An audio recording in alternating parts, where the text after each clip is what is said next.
Subscribe कीजिए ध्येय IAS channel को और बेल आइकन को दबाइए लेटेस्ट वीडियो सबसे पहले देखने के लिए।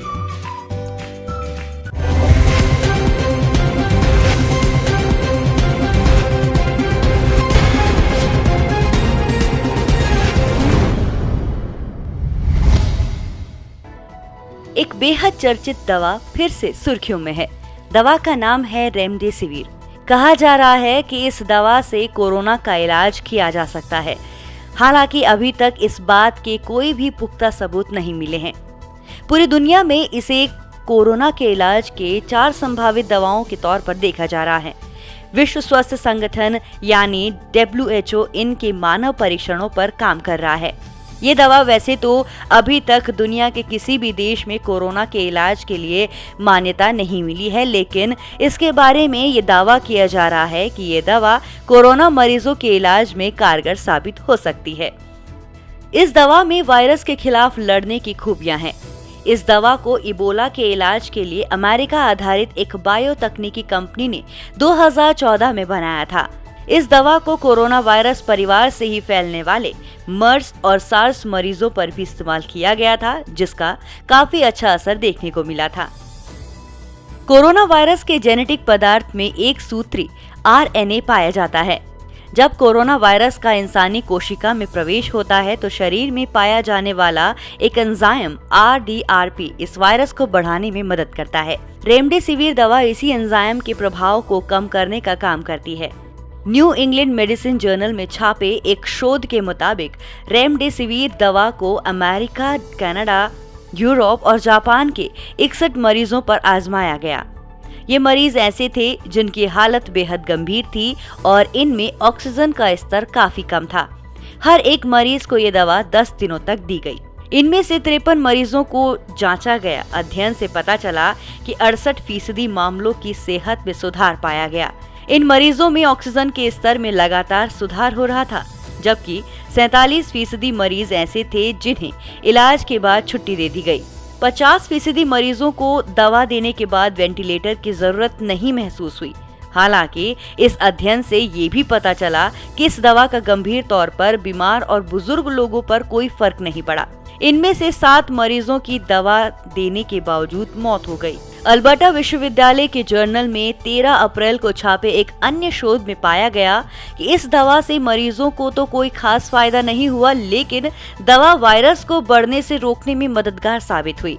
रेमडेसिविर दवा पर किया गया अभी तक कोई भी शोध इस दवा को हरी झंडी नहीं दे सकता। इसकी वजह है इसको कम लोगों पर आजमाया जाना। ज्यादातर मामलों में रोगियों की तादाद काफी कम थी, जिसकी वजह से इसकी उपयोगिता पर सवालिया निशान लग सकता है। मुंबई स्थित नानावती अस्पताल के डॉक्टर हर्षद लिमाये का कहना है कि इस दवा ने इबोला वायरस के इलाज के समय भी बहुत खास परिणाम नहीं दिए थे और कोरोना और इबोला में तो काफी फर्क है। डॉक्टर लिमाये के मुताबिक इस दवा के ट्रायल के नतीजों के आने के बाद ही कुछ कहना मुनासिब होगा। Indian council of medical research के मुताबिक रेमडेसिविर अभी भारत में मौजूद नहीं है। हालांकि ICMR के मुताबिक भारत में WHO के ट्रायल्स का नतीजा आने के बाद ही भारत में इस दवा के इस्तेमाल को इजाजत दे दी जा सकती है।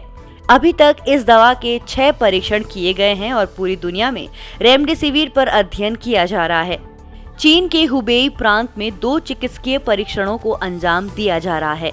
गौरतलब है कि चीन का हुबेई प्रांत अभी तक कोविड-19 से सबसे बुरे तौर पर प्रभावित हुआ था। इसके अलावा अमेरिका और फ्रांस में भी इस दवा को लेकर चिकित्सकीय परीक्षण जारी है। दवा कंपनी गिलियड भी अमेरिका, एशिया और यूरोप में इस दवा पर तीसरे चरण का परीक्षण कर रही है। मलेरिया के खिलाफ इस्तेमाल की जाने वाली दवा हाइड्रोक्सीक्लोरोक्वीन को कोविड-19 के मरीजों के इलाज के लिए जांचा जा रहा है। ये जांच कई चरणों में संपन्न की जा रही है। ऐसा माना जा रहा है कि इस दवा के जरिए कोशिकाओं में मौजूद एसिड को कम कर दिया जाता है, जिससे कोशिकाओं में मौजूद वायरस को बढ़ने से रोका जा सकता है। गौरतलब है कि रिटोनावीर और लोपिनवीर नाम की 2 दवाएं जिन्हें HIV संक्रमित मरीजों के इलाज में इस्तेमाल किया जाता है, उनको भी कोरोना के इलाज के लिए इस्तेमाल किया जा सकता है। ये दोनों दवाएं भी रेमडेसिविर दवा की ही तरह वायरस को बढ़ाने वाले एंजाइम को अपना निशाना बनाती है। ये 2 दवाएं भारत और कई और मुल्कों में बेहद बीमार लोगों के इलाज के लिए इस्तेमाल की जा रही है। HIV संक्रमित मरीजों में इन दोनों दवाओं के प्रयोग से खून में वायरस से होने वाले संक्रमण के दबाव को कम किया जाता है।